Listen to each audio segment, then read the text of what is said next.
Welcome back. This is our 6th presentation in our video series. Today we're going to be talking with Captain Justin Chapman with the Sandy Police Department to talk a little bit about the administrative side of things so we can help you understand if this is something that you're interested in creating in your own community, in your own police department, that you have the ability to look at that and do that.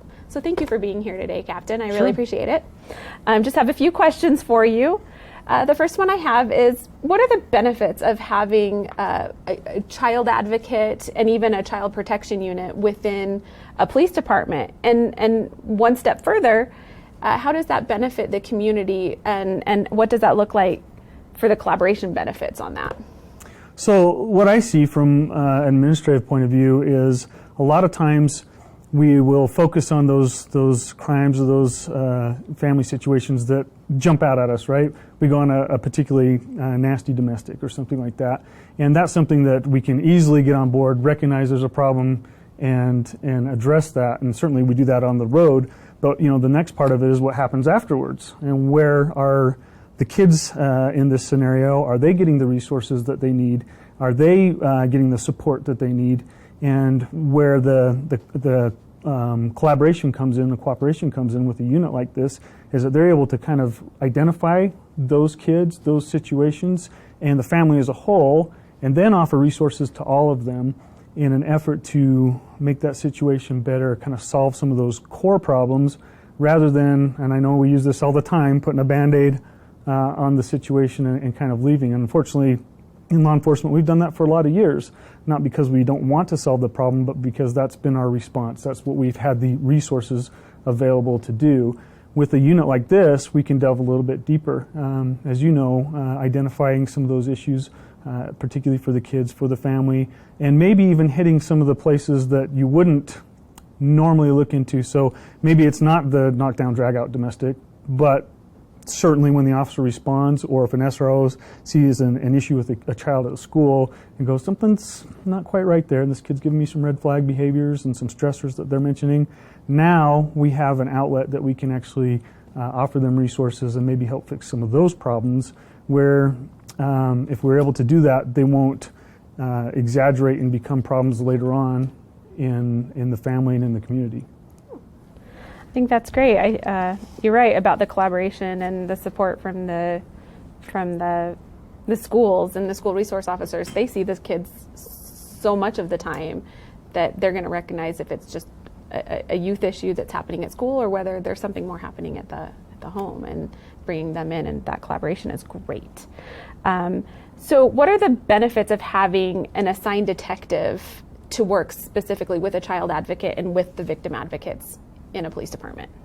Yeah, kind of rolling back to what we just talked about before, oftentimes a lot of those things can be missed. And if you have, for instance, one officer that's out on the road, a patrol officer who deals with the family, and then they don't see him anymore, and there's not the follow-up, and there's not the attention that's given to them right then and there, then that child or that family may be missed. They may just been not on any level of, hey, we don't want to help them. It just might not be recognized, or because there isn't somebody specifically assigned to them, they're maybe missing out on some of those red flags that could have been picked up if somebody was assigned. So having that individual officer assigned to the unit helps in working directly with, of course, the resources that you guys offer, from the counseling that we have and from the psychologists that we have on staff, that working collaboratively, they can address that. If we didn't have an officer specifically assigned to that, I think, again, now we're just looking at it from one set of eyes, one perspective, but having that officer in there gives another perspective, and they can help out if there's criminal charges and those types of things that need to be pushed, where, again, without that connection, it might be delayed in getting not only services, but pursuing the criminal justice side of it. Great. So then I think a big question for any agency that might be looking at doing a child protection unit or adding a child advocate in their agency, what does it look like to put in a detective position just for like the advocates? Is there a specific thing that has to happen? Can they come from anywhere? What does that look like for any police agency? Yeah, and I'll speak to ours first. We're very lucky, basically, to have the resource available to actually assign somebody to be there full time, recognizing the benefit of it and being able to put that. And this is something that we've had in place for a lot of years, going back several chiefs, recognizing that a core problem that we have within our community starts in the families, and recognizing that if we get some more resources on that in the beginning, maybe we can prevent those nasty things from happening later on. So we've been lucky to have that person as a full-time person here, recognizing that some agencies don't have maybe the numbers, not that we're a huge department, but we have a fair number of officers, recognizing that in some other areas, police departments of smaller sizes aren't going to be dedicating one person just to that. What I think we could suggest for them is to take a person who's already in a specialty or even out on the road. So take a detective and say, hey, part of your job is going to be working with the family crimes unit. So they're not dedicated there full time, but they're still being kept in the know. They're still being able to work as that person. Could be a detective, could be a beat officer, could be a school resource officer, but somebody who's identified and basically said, hey, you are going to take on this role. And work a little bit more closely with the family crimes unit. So it's not out of anybody's reach, I guess is what we're trying to say. It would be great if all departments could have a full-time person. And I said we are very lucky to have that situation, but that's not to say that this program can't work having somebody there that's not necessarily full-time but does have that buy-in. Okay, I love that. So then it goes back to the position of the child advocate then. Knowing that I think we're the only police agency that has a child advocate on staff.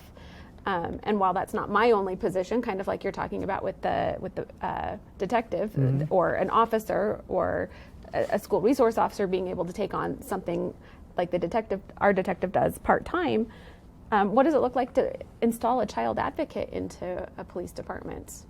So again, reaching into ours, yep. We've had to basically facilitate that through some grants, and then our police department will also pick up part of that bill as well.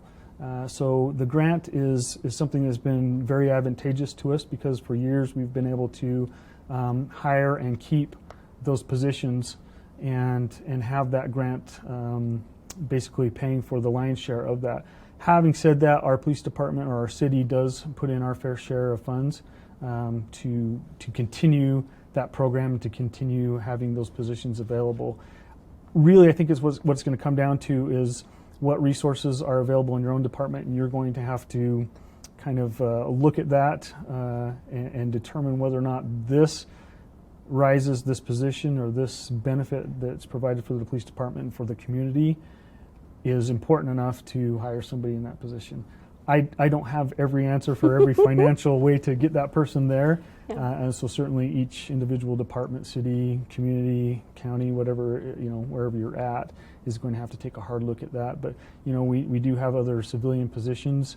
Again, if there's that specialized knowledge that person in your own department has, maybe you can do something similar as well and making them a part-time person as a way to start out. But also look for those grants, look for other opportunities to fund that. And I think that's very that's a very great answer for it, because honestly, if you look at the victim advocate position, they're already working with youth and kids and families in crisis, victims that have been part of crime. And so having a child advocate added into maybe an advocate position part-time is beneficial and workable, because it does work under mostly under the grants that we utilize because they are victims of crime, and just finding that way to utilize somebody in a position that's already there that says, oh, we're going to look specifically at having you work a lot with the kids and families in crisis and not just the victims. So sure. I think it works out. So the next thing I want to talk to you about or ask you about is something that you actually helped start it. Yeah. And not that there's other programs here that we have that don't do that, but there's a lot of youth volunteer programs we have here in Sandy City, including the Youth Court, which you helped start, the Explorer program, and the City Council has a Youth City Council. how beneficial is that to have those kind of youth volunteer programs, and what was your drive behind starting a youth court here in Sandy?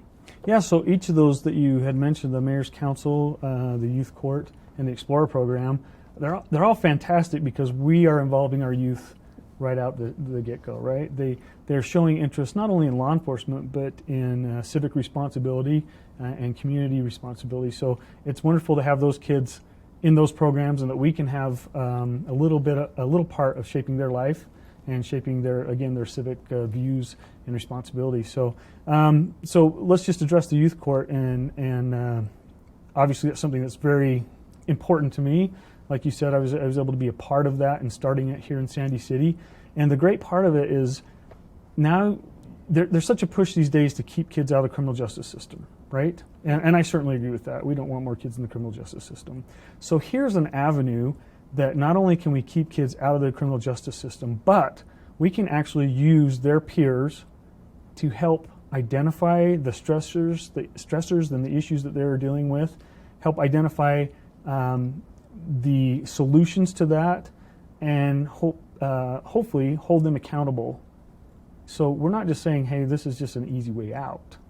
What we're saying is, here's a different way to identify issues and problems that have occurred that you were responsible for, but also understanding that, yeah, you're under a lot of pressure as a kid as well, and they are able to understand that, being their peers. So then they will address that by asking specific questions, not only about what the incident was, what had happened to them, what they had done, but what has been happening with you in your life. Maybe, parents are getting divorced. Maybe there's a death in the family that you've experienced. So a lot of issues that maybe a juvenile court wouldn't necessarily ask or focus in on. Mm-hmm. And now these kids that are on the panel will go, hey, I kind of get that.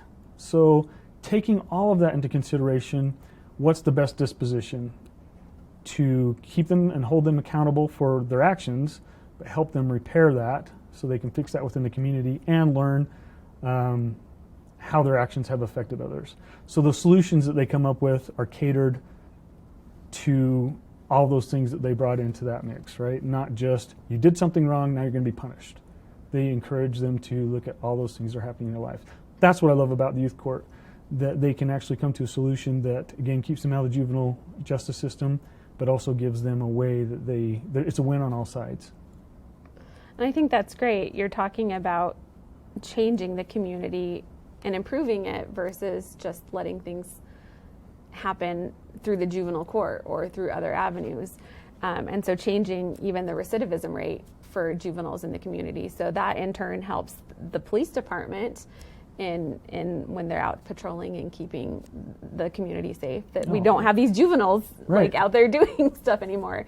And then that goes back to the Explorer program, I think, where they're learning about that same thing. Mm-hmm. And they're giving back to the community in what they're doing, but they're also learning about how they can change, just even working with their peers and being those peer mentors that some of these kids may need in the community. So I love that you started that here. I love that we still have it, and I love that we're continuing on with it, and especially with the Explorer program and the Mayor's Youth Council. I think it's great.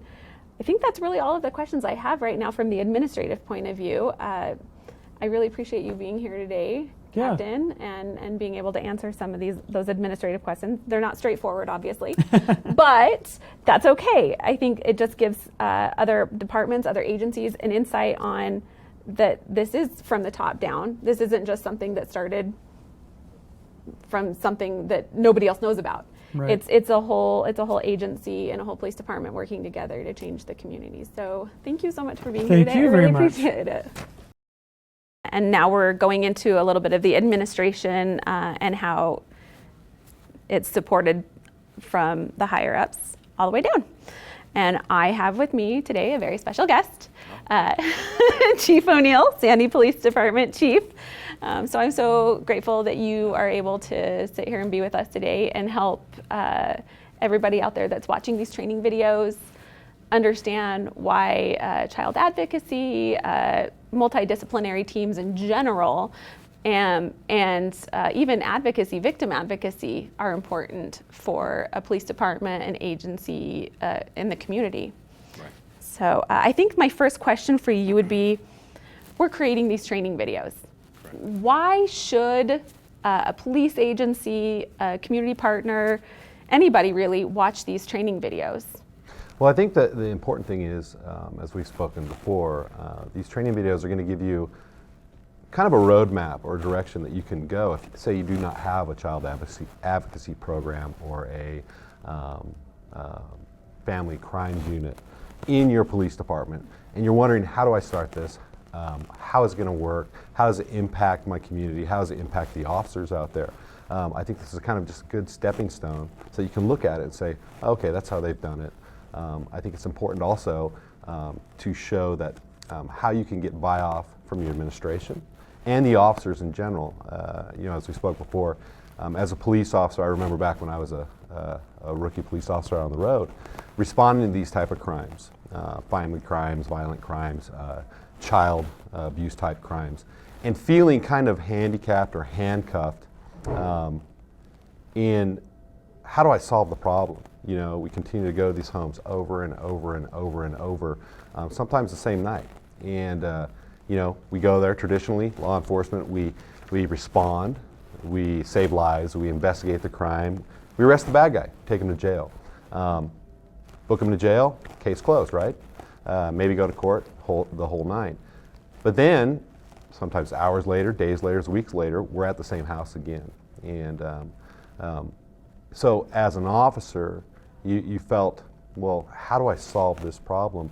I feel, like I said, to a certain degree, I feel powerless in helping this victim because they continue to be re-victimized. So I think it's really important to get that buy-off for the officers and for the administration,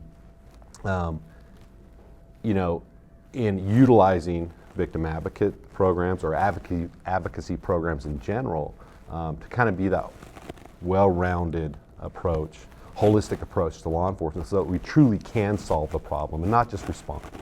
So you talked a little bit about the officers. So I kind of want to take an approach with the law enforcement side. So how does having a victim advocate, a child advocate, and even the carry team or a multidisciplinary team support officers when they're out there doing their jobs every day? Yeah, that's a great question. And again, going back to what we were talking about, when you're an officer out there on scene, you provide whatever level of comfort, protection, law enforcement, traditional law enforcement that you can on the scene for that 20, 30 minutes, maybe an hour or two that you're on scene, right? And then you leave, type of thing. And again, what do we do as a law enforcement officer to continue that so that we ensure this child's being protected or this victim is being provided with the tools they need to get themselves out of that situation, or better yet, cope with that situation? Because a lot of these, or most of these, are families, right? You can't just cut off family members. You can't. I mean, sometimes you can, but in general, people want to continue their family and a smooth functioning of that family. So, having an advocacy program and having these child advocates and victim advocates and therapists and those type of avenues that we have, it allows that officer to have that tool to say, hey, I've done all I can do at the scene. I feel that this victim would benefit from continued support from our advocacy programs. I'll contact the advocates, have them come out. They can provide additional tools, additional resources, and kind of take over from there, again, to kind of complete that cycle, or complete that circle, I guess I should say, of that holistic approach to law enforcement and solving that problem. I like that. So as an administrator, you're kind of seeing where we had these missing components and that frustration level, and we've now found a way to fill those needs in helping support the community, and not just the community at this point in time, the officers that are out there every day, right. And they don't have to have that same frustration level anymore. Exactly. So I really appreciate that, and that's I think that's a really great avenue to send people. And I think what I liked of what you said is that it's just this more holistic approach, and it's more about kind of like a mindset versus just you have to do it this way, as in looking at it administratively. And I'm glad you brought up the mindset thing. It isn't just a unit it's more of a philosophy that our officers need to embrace, and the community as well can embrace, along with our partners like DCFS and the other groups that we work with. Solving the problem is not just responding to crime. Solving the problem is responding, sometimes penalization or incarceration, but also providing those tools and that resources to the victims to help them, and as well as the officers. And I think when we take that holistic approach to problem solving, that's really when we can make a difference. And I think that's what we've done in the past decade that we've had this program. And I know we started out kind of meager as far as just a couple of advocates that would come out. We'd call them out on death calls, or sometimes we'd be like, I don't know, let's call the victim advocates and see if someone's upset, they can talk to them about it. But that kind of ended there. And then we integrated our investigator, our family crimes investigator into that, where they were able to kind of bridge that gap between us as the police and the advocacy program, and kind of bring those two together, so that we could follow cases and ensure that these victims weren't just being left behind, as well as the criminal side. The victims also would work with the advocates and the investigator to also help for the criminal side as well, if we were seeking to incarcerate somebody or we were seeking to solve the issue on that. I think that's been that holistic approach. It provides us with the tools, but also it provides the tools to the victims to get out of that situation. As well as, one of the big things that I've pushed for as a police department is really taking our level of customer service, if you will, or public safety or public service to the next level. And I think if you use traditional law enforcement, you do well. But you add these tools and this type of program into your police department, you really have the ability to take it to that next level and provide that level of customer service or victim advocacy or problem solving that our citizens deserve. And I like that you talk about the problem solving, because as the child advocate here, I've actually seen where having the child advocate is beneficial for law enforcement as well, where when they're in a situation at a call and all of a sudden they're not sure whether this is a DCFS case or not, right, or is there an actual concern here? Should they have other issues addressed? And they can call me as the child advocate, where I'm very familiar with what DCFS standards are, the administrative side of calling and what intake will accept, not accept. Right. And giving them that support in where they feel like somebody might need to be there, or in the alternative, having a case that is what DCFS refers to as a red tag case, an emergent case. Correct. But it does take a while for DCFS to be able to respond and get out there. It has to work its process just like it does through right. dispatch on our end. So if they need that support and need a child advocate, they can bring the family to us here at the police department, or have the child advocate or even an advocate meet them there to help support that family. And I love that officers haven't been afraid to take that actual approach and do more of the holistic approach on their own. Right. And not just rely on advocates or the therapist or somebody else to handle it. They get themselves involved and make sure that they're handling it to help the family and the community become safer and better. So I really appreciate that the officers have actually taken that extra step and supported the unit, the advocacy program, and everything that they've done. But that starts from the top down. So how do you feel you've been able to influence the officers in being able to take that approach? I think it's a really great approach. Well, and it is a great approach because, as you were saying, the officers, it elevates their skill set. We've talked about how 20 years ago, as a law enforcement officer, we would deal with a situation. We didn't have advocacy groups or even resources to even know how that process works, right? And so we would, maybe in our limited knowledge on that end of the spectrum, we dealt with this deal, the scene, We called DCFS, turned it over to DCFS, and it was done, right, in our minds. And then you'd be frustrated with a week or so later, you run into the same problem, the child's back with the abuser or the parent or whoever it is, and you're like, wait a second, all that hard work we just did to solve this problem and protect this child, we turned it over to DCFS, and now they're back with the child, or I'm sorry, back with the parent. Or the child's back with the parent. And so it was frustrating, but it was due to our lack of knowledge. Maybe it wasn't, or we did not provide enough information as an officer to allow DCFS to truly remove that child from the situation, or there were other extenuating circumstances that we weren't aware of. So it's frustrating as a police officer. Now that we have you and your group, that you can come out and advise the officer, well, normally, yes, this is a red tag, this is that. No, we can't actually do that here, or let us try to get you to the right resources to help solve that issue. So the officers have raised their skill set and their knowledge and understanding of DCFS and how it works, and victim advocacy and the different resources out there. So I think it takes them to another level of law enforcement, how they're investigating crimes and how they're solving those problems. And from the top down, I think we've embraced that over the last decade, as well as not only embraced it, but also supported and giving you guys the tools you need to be successful out there and to continue our group and to grow our group.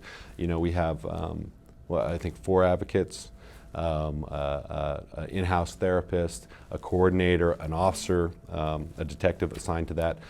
Again, we're continuing to grow that program so that we can be more efficient and more effective and really take that to the next level. And so part of what I heard from you is it takes just a lot of, 1, communication. Correct. And 2, a lot of training to keep everybody into the same place where they have that, again, holistic approach and that mindset of not stopping at just one thing, but continuing it around. So the family or the victim or the child that we're dealing with has those full wraparound services. And I really like that. So then that brings me probably to my final question here. How do you think this has improved the relationship with the community and with our partnering agencies? As far as the relationship with the community, I think whenever you're building community trust, and that's a continual thing that we have to do, right? Especially in today's world where there's a lot of negativity and negative impressions about police work, and that we're uncaring, or that we don't have follow through, or we're ignoring problems. I think that it shows the community that no, not only are we not ignoring problems, we're addressing these issues, but we're also providing this additional support and tools to them to help solve that problem and get them out of that cycle and break the cycle of violence. Because it's a huge draw on not only community, but also police resources, to continually deal with these problems over and over and over again. And if we can provide them with that tool to help them get out of it, repair or heal their family if we can, or even if it comes to removing them from that situation so they don't have to deal with that. It also helps us as the police department with the conservation of those resources. But as well, our whole goal, as we spoke about in the beginning of this, was it's to solve the problem and really provide that to our community. And I think the community sees that. We talked about how many victims turn us down. The resources we provide, we offer people. It's not mandated, it's not forced. We call them, we ask them, say, hey, we introduce ourselves as this is the service we can provide you. And you said that it's very rarely that we have somebody that turns us down. And if they do turn us down, it's usually because they have another support system. But I think that shows these victims and the community that, yeah, indeed, not only do we care to solve the problem, but we're providing you a resource to help solve that issue. And when you say providing those resources, I think it's good to point out that the officers are equipped with different types of pamphlets to provide these people up front. Right. So not only are we trying to solve the problem right up front from the beginning when the officers are involved, right, we're taking a proactive approach in trying to support the victim, the family that's in crisis, or the community that needs the support. So I really appreciate that it doesn't it doesn't start from the ground up. It starts from taking top down and getting everybody to just understand and build on the mindset, the philosophy, and this approach to really taking the need in the community and not missing any of those cases that may fall through the cracks. And I like the fact that you brought up proactive versus reactive. You know, if you truly want to take your department to the next level and you truly want to build that community trust, you can't be a reactionary-based police department. You can't just be waiting around for calls to come in. You have to be proactive. You have to take those proactive steps. And you know, we are reactive. We do respond to the calls, but once we get there, we need to be proactive and say, listen, I realize you have this issue. I realize that you've been the victim of this. I realize it's been an ongoing problem. Let me be proactive in helping you help yourself through utilizing our resources to get out of this and stop that cycle of violence. So again, I think that's very important, and we take that approach from the top down. You know, from me all the way down to our newest officer, it's about proactive law enforcement and taking our public safety to that next level and that holistic approach on solving the problem. Well, I think that's all I have. So I really appreciate you taking the time out of your schedule and helping everybody understand why it's so important to have the administration take on and support trying to add on, whether it's a child advocate and how they make it work in their agency, or even taking on a multidisciplinary team like our Carry team, where they can create their own child protection unit in their area and make it so it's better supports and provides that, like you said, holistic approach to getting the community to really become a better place. Because I hate to say it, but you know, it'd be great if both you and I could get out of a job because of changing the system and changing the world and making it one step a better place. So I just really appreciate you taking your time and giving us that insight to how administration can support it and bring it to a level where everybody understands it. So. Well, thank you, and I want to thank you guys for the incredible work you do. And again, I'm very happy that we are doing this series, that we could maybe provide some help and some direction for those agencies out there that maybe are struggling with the same problem.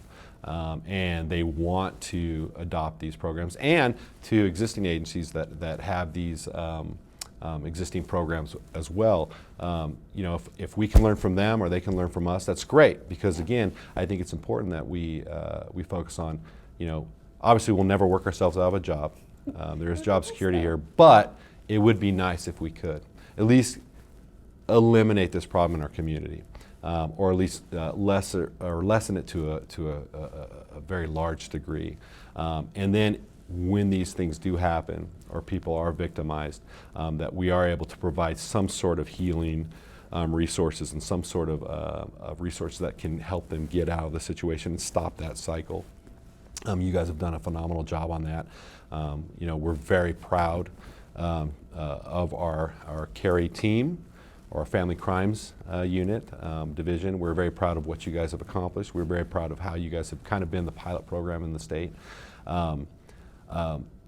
And I'm not putting anybody else down, but you know, obviously I'm very proud of our agency and what you guys are doing, and I want to see you guys continue to do this phenomenal work, and again, take it to the next level. So thank you. We couldn't do it without you, so thank you. Thanks. This is a series of videos that we're completing here.